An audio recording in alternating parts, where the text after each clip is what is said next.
Note ಮಾಡ್ಕೊಳ್ಳೋಣ, ಇದು ಕೂಡ ಒಂದು ಇಂಪಾರ್ಟೆಂಟ್ ಆಗುತ್ತೆ.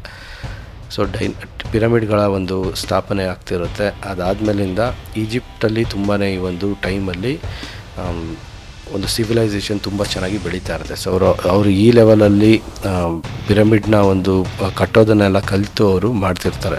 ಸೊ ಅಲ್ಲಿ ಕೂಡ ಕ್ಯಾಲಿಗ್ರಫಿ ಅಥವಾ ಬೇರೆ ಒಂದು ಯಾವ ರೀತಿ ಬರೀಬೇಕು ಅದೆಲ್ಲ ಕೂಡ ಅಲ್ಲಿ ಡೆವಲಪ್ ಆಗೋಗಿರುತ್ತೆ ತುಂಬ ಚೆನ್ನಾಗಿ. ಸೊ ಅವರಿಗೆ ಫಾರ್ಮಿಂಗ್ ಆಗಿರ್ಬೋದು, ಮತ್ತು ಬ್ರೆಡ್ ಮೇಕಿಂಗ್ ಆಗಿರ್ಬೋದು, ಊಟ ತಿಂಡಿ ವೈನು ಎಲ್ಲ ಕೂಡ ಮಾಡೋದು ಗೊತ್ತಿರುತ್ತೆ ಅವ್ರಿಗೆ. ಸೊ ನದಿಯ ಪಕ್ಕದಲ್ಲೇ ಶುರುವಾದಂತಹ ಒಂದು ಸಂಸ್ಕೃತಿಗಳದು. ಸೊ ಅದೇ ಸಮಯದಲ್ಲೇ ವೇದಿಕ್ ರಿಲಿಜನ್ ಇನ್ ಇಂಡಿಯಾ ಅಂಥೇಳಿ ಕೂಡ ಕೊಟ್ಟಿದ್ದಾರೆ. ಸೊ ಸುಮಾರು 5,000 ವರ್ಷಗಳ ಇತಿಹಾಸ ಇರುವಂತಹ ವೇದದ ಸಂಸ್ಕೃತಿ ಅದೇ ಟೈಮಲ್ಲಿ ನಡೀತಾ ಇರುತ್ತೆ. ಸೊ ಚೈನೀಸಲ್ಲಿ ಕೂಡ ಆ್ಯನ್ಸಿಸ್ಟ್ರಲ್ ವರ್ಷಿಪ್ ಶುರುವಾಗಿರುತ್ತೆ ಅಂತೇಳಿ ಕೊಟ್ಟಿದ್ದಾರೆ. ಮತ್ತು ದೇವರನ್ನು ನಂಬೋದಕ್ಕೆ ಆಗಲೇ ಶುರು ಮಾಡಿರ್ತಾರೆ, ಅಂದರೆ ಇಂದಿನಿಂದ 5,000 ವರ್ಷಗಳ ಹಿಂದೆ.